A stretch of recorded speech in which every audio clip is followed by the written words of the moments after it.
Historic England says it's concerned the Tower of London could lose its UNESCO World Heritage status under the City of London's new housing plans.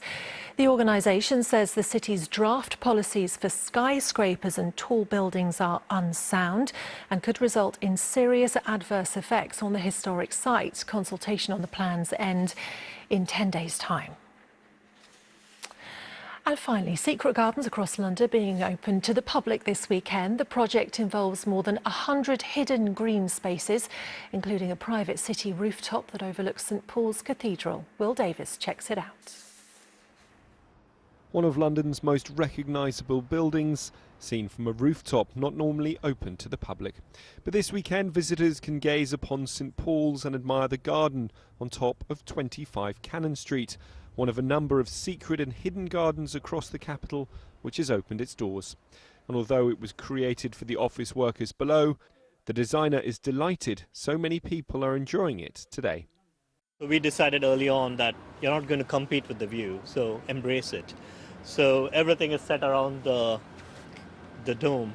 Everyone's coming back into work, coming back into these offices, and these are like real spaces which help them on a daily basis.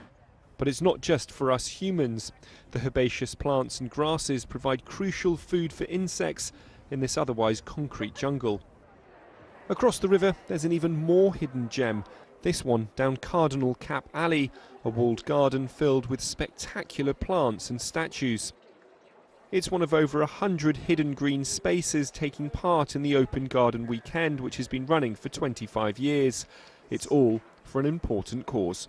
It funds our unique work, which is we have a special role in the planning process as a charity to protect parks and gardens across London, and we fund that through this fantastic event, people buying tickets, coming along and supporting us. And it's your one chance in the year to get to places that you just can't usually access at all.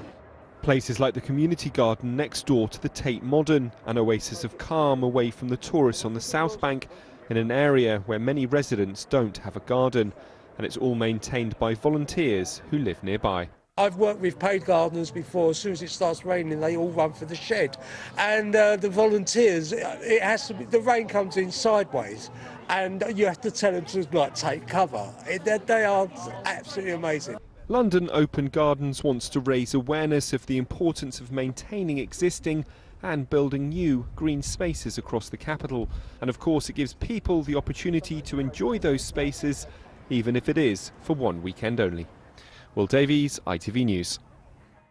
Historic England has warned that the Tower of London could lose its status as a World Heritage Site.